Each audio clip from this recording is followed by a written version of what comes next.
Okay, good day mga Karibit Pinoy. Ngayong araw, yung lesson natin is paano mag-edit ng wall at saka mag-create ng floors. So, subukan nating may tackle yung dalawa ngayong araw. Okay. Dito sa wall, create muna tayo WA or dito sa architecture, wall. Nagawa ako ng wall. Then, punta natin yung 3D para medyo maintindihan natin. Ngayon, yung wall na to, for example, meron kayong mga gustong, naka-slanting na wall. So, paano ba gamitin yung, paano ba i-slant yung wall dito sa Revit? So, napakasimple lang, ano?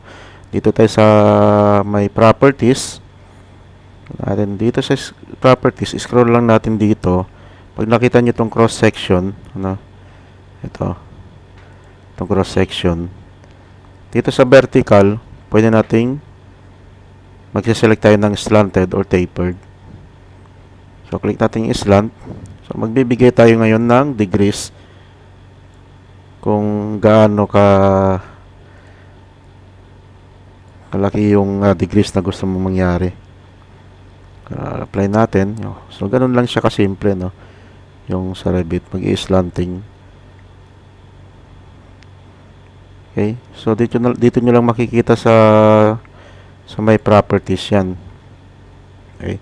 So, balik tayo dito. Paano naman mag-edit ng wall? So, lagyan natin ng mga butas, ganun, o openings. So, dito sa wall, pag click nyo yan, meron kayong mga options dito. Yan, wall opening. So, dito sa wall opening, yan, pag nakita nyo, pwede kayo mag-create ng wall opening. Just clicking this wall opening, and then, punta kayo sa face ng wall. Okay. I-create kayo ngayon ng sizes ng opening. So, madali nyo lang yan i-edit naman. So, ang ginagawa ko kasi, pag nag-create ako ng opening, click natin ito, lalagay lang ako ng kahit anong size, tapos saka ko na lang siya ayusin yung dimensions niya. Pupunta ako dito sa properties, so saka ko siya i-set. Lagay ko kung ang opening natin is 2,300, and then yung base niya is 0 lang. Okay, so ngayon naman yung width is width naman, pwede mo itulak dito, or pwede ka mag-set ng width as 1,000. So, siset mo lang dito. So, ganun lang siya kasimple. Ang problema lang ng itong options na to, na wall opening, is hanggang dun lang talaga siya. No, hanggang square lang talaga siya, o rectangle. Paano naman pag, for example, merong mga bilog? So, ang gagawin natin is, mismong wall na yung i-edit natin, click natin itong wall, tapos double click nyo lang. So, dito, pwede ka nang mag-create. Pwede kang pumunta sa elevations, either dito sa 3D. So, gawa tayo dito. Gamitan natin ito ng circle. Gawa ka lang dito ng any shapes na gusto mong ilagay. Yan. Natin to.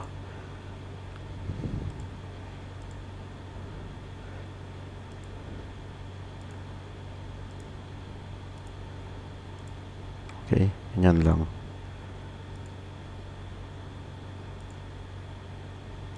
Yan. So, tingnan natin. So, yan, nagkaroon na kayo ng butas. So, ganun lang. Huwag kayong matakot mag-double click nitong wall na to. I-edit. Okay? Double click nyo lang. Tapos, magkakaroon na kayo ng parang magenta na kulay. Ibig sabihin, nasa edit mode na kayo.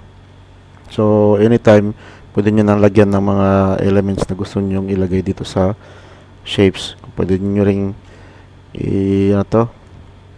baguhin to. Gawa tayo ng line dito. Pare, yan mga ganyan. Walang problema yan. Ayan, di ba? So, ganun lang kasimple mag-edit ng wall ng mga shapes niya. Kunwari is gusto mong ibalik sa original na shapes niya, so punta ka lang dito sa reset profile. Okay, so babalik na yan, wala kang problema dun. So ganun lang ang pag-edit ng wall. So kung gusto nyo magkaroon ng opening, dali lang, double click nyo lang. Ngayon naman pupunta tayo sa floor. So doon tayo sa plan, tapos gawa tayo ng mga shapes na rectangle.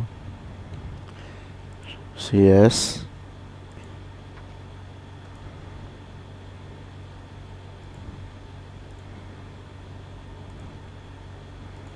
Okay. And then, nasa ground floor tayo ngayon, no? Level 1. Ay, pag-create ng floor, dito lang sa architecture, click lang tayo ng floor.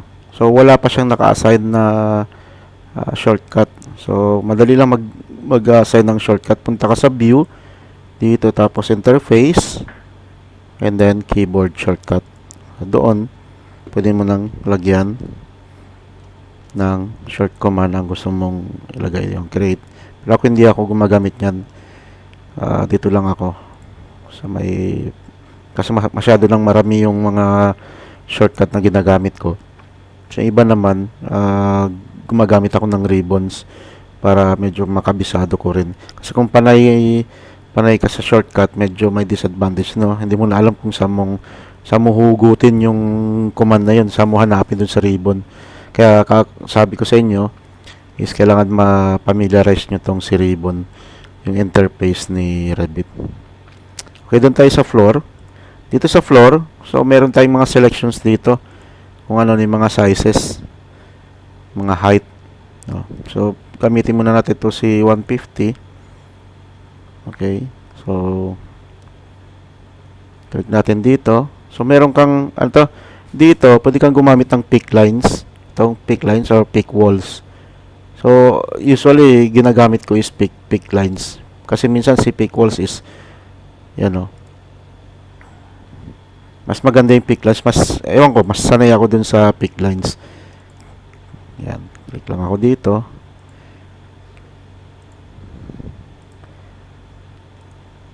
Ngayon, meron na akong floors. Kung punta natin yung 3D, so meron na akong floors ngayon.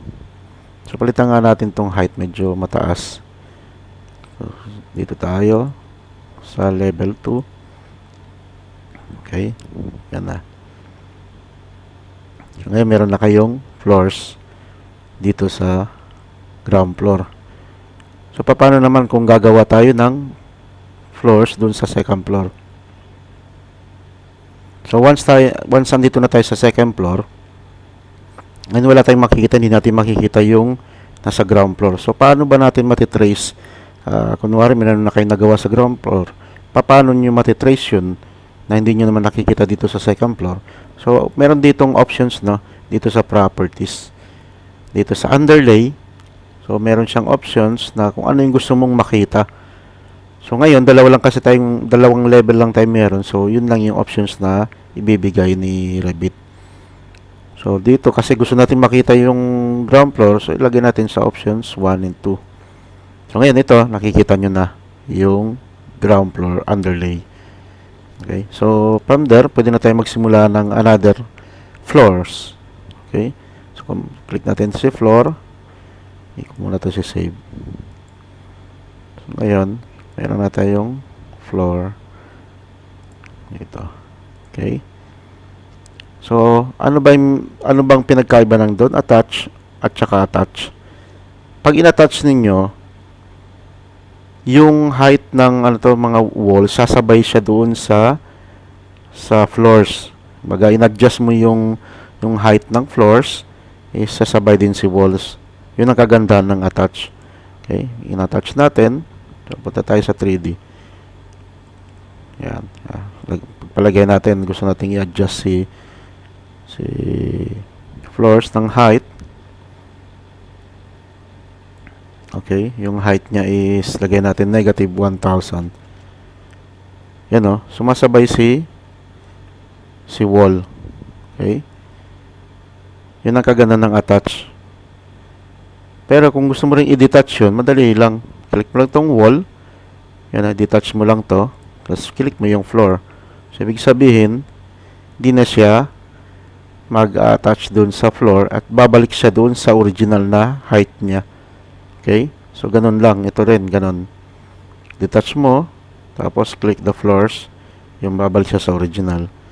Pero pag sinelect mo ulit yan, gusto mong i-attach, click mo lang si wall, tapos attach base or top, ito, click mo to si floor.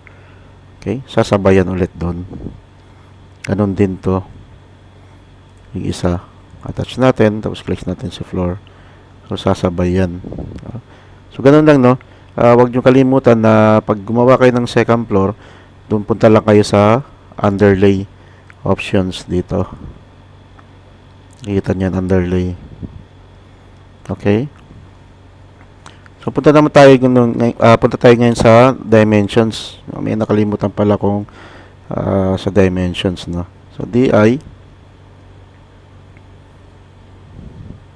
So, yung options ko is nasa wall center. So, lagay ko lang to sa wall face. So, pwede tayong mamili ng wall face. Pwede nyo nang ma-select si wall face. Okay? Tapos lagay tayo ng isang ball dito. Sample lang yan. Ayun, gusto nating ilipat tong dimensions na to dito sa pangalawang wall.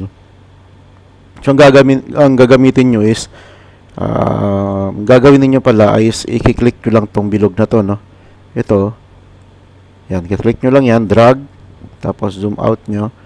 Pwede nyo nang itapat kung saan nyo gusto magkaroon ng dimensions. Lagyan natin sa center. Okay? So, magdagdag tayo ngayon ng dimensions. Yan. Yan natin dito. Okay? So, kung gusto mo namang magkaroon ng same distance itong mga wall na to, napakasimple lang is i-click mo lang tong dimensions, tapos may lalabas dito na equal. Oh. Click mo lang yan. Yan. So, ngayon, nagkaroon ka na ng equal na dimensions. Okay? So, pag hindi mo i-click mo ulit, hindi na siya equal. So, lalabas na yung dimensions niya. So, ganun lang kasi kasimple. Tapos, ito namang si dimensions, si temporary dimensions. Ganun din yung ito rin yung i-click nyo kung gusto nyo ilipat ng location. Okay. So, dito sa dimension, sa temporary dimension, meron tayong settings na kung saan gusto mong magbibigay ng dimension yung saan siya magsisimula, no? Saan siya mag-attach. So, pero kung gusto mong yung temporary dimension mo sa gitna ng mga walls, meron tayong pwede nating baguhin yung options na yun, no? Dito sa management, additional settings, tapos sa temporary dimensions.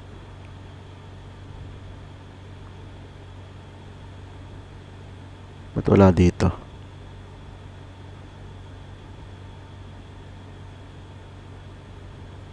Yan, okay, dito. Sa temporary dimensions. Okay? So, meron tayong mga options dito. So, ako kasi nakaset lagi yan sa faces. Tapos, dun naman sa doors, is nasa openings lagi. Yun, ganun lang ang dimensions. Tapos,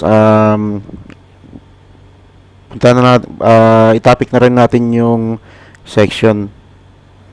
Okay? So, dito sa section, napakasimple lang nitong section. Okay, ito. Click mo lang, drag mo lang yan. Tapos, yung options niya, para din, tulad din ng levels at saka grid, na pwede kang ilipat mo tong heads na to. So, ito, click mo lang to. Yan. Okay. Tapos, pwede mo ring i-cut sa gitna kung gusto mong, kung ayaw mo makita yung line ng section dito. So, yan. Click mo lang gitna. Yan. Pwede mo lang i-drag. Okay. So, kung gusto mong ibalik ulit, Click mo lang to, tapos then pwede mo ring baliin to si section. So click mo lang to, yung mga mahilig dyan umiwas sa mga section ng stairs, yung mga during sa college days natin. So ito yung technique, papakabis na technique. So ito, pwede mo lang i-split yan. Okay? Split mo lang, tapos pwede mong i-drag lang dito. Okay? So bibigyan ka na ng section na nakabali. So double click mo lang tong ulo na to. Yan. So pupunta na siya doon sa section mismo. Okay? So ito, hindi kasi ito naka-attach kaya lumalabas. So dito naman sa wall, for example, yung wall na wala kang options din na nahinag. For example, dito is walang 150 yata eh. Walang 150. Okay? So pwede tayong mag-create ng additional walls. Click mo lang tong walls. Then edit type. Sa edit type, laging duplicate. Yun ang tandaan nyo, lagi kayo magduduplicate kung mag-create kayo ng any elements or annotations sa Revit. So duplicate natin, lagay natin yung pangalan niya is 150 mm. Okay, and then dito sa structure, edit, click nyo lang yan. So meron siyang sizes dito. So ngayon, lagay mo yung 150. Apply. So okay. Ngayon, meron ka ng wall na 150. Once nag-create ka ng wall, automatic na yan, meron na siyang 150 dito. Yun ando na si 150. Kasi naka-create ka na ng bago. Okay? So, ganun din si floor. Pag gusto mo rin ng additional floor, tayo sa 3D. So, dito si floor. Tignan natin kung anong wala. So, palagay natin gusto nating mag-create ng 250. Okay, punta tayo sa plan. Then, edit natin. So, dito lang tayo sa 3D para makita nyo yung thickness ng pagbabago. So, edit natin. Edit type. Same, duplicate pa rin. Tapos, palitan natin. 250. Rename natin to. Then, pupunta tayo sa construction and then structure. Yun. So, from there, pwede na tayong gumawa ng mga ang thickness niya. Makikreate ka ng thickness ng element na to. So, ngayon yan, So, meron ka ng 250. Okay? Ganun lang ang kasimple yung gumawa na makikreate ng element na wall or tsaka floor. So, next naman topic is pag nagkita tayo is yung finishes. Ituturo ko sa inyo paano din mag-create ng finishes. At saka kung ano bang disadvantage ng mag-create ka ng finishes sa mismong element ng wall at saka yung separate yung finishes mo from the wall. Okay, mabalik tayo dun sa floors. Sa pag-create naman ng floors, siguraduhin ninyo na kung gumagawa kayo sa level 1, dapat nakaset talaga kayo sa level 1, dito sa view. Siguraduhin nyo. Tapos pag nag-create na kayo nun, titignan nyo dito kung yung constraints nya is level 1. Okay? Minsan kasi kahit nasa view kayo ng level 1 pero nakaset pala dito sa level 2. So pagkalagay ninyo, for example dito tayo gawa tayo ng floors. Dito, ng floor. Yan. After niya mawawala yan, magtataka ka, ba't nawala yun? Yung pala is nakaset yung constraint ninyo is nasa second floor. So, balikan natin yung 3D.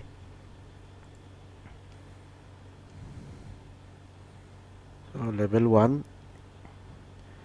Then, kung gusto nyong i-edit yung height ng wall, kunwari, meron kayong mga split level na na to, na ginawa. Lagyan natin isa pang wall dito, floor dito sa labas. Yan, lagyan natin ng floor. Baga parang ito yung grounds natin. So, nakalagay dito, no, overlap kasi meron na tayong dalawang floor na same level. So, kung pupunta natin yung 3D, mali.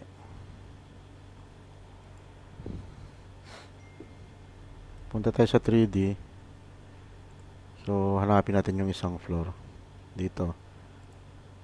So, pag gusto nyo nang i-split level lang, baga itaas ninyo, nandito lang siya.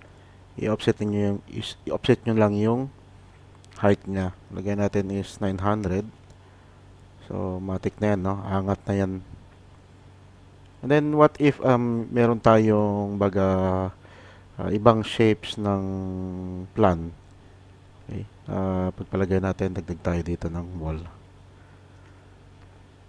Baliin natin to. Then, command tayo ng CS WA na lang. Okay. Then, command tayo ng TR. Paglagyan natin dito. Then, meron din siyang wall dito. Pagpalagay lang natin to, no? So, hindi ako naka-chain. So, kaya ganun. Pagka-click ko ng wall, hindi siya continuous. Kailangan nating i-click tong chain sa taas. Okay. Then, trim natin. Ngayon, gusto kong baguhin tong floor natin. Isabay dun sa shapes ng floor plan. Baga ng wall. So, ganun din. Parang ginawa natin dun sa wall. Double click lang natin to. So, gamitan natin tong pick lines. So, click natin kung aling shapes yung i-select natin. Okay. So, trim, TR. Ayan. Trim lang. Okay. So, meron na tayo ngayon. Magkasing shape na sila ng wall.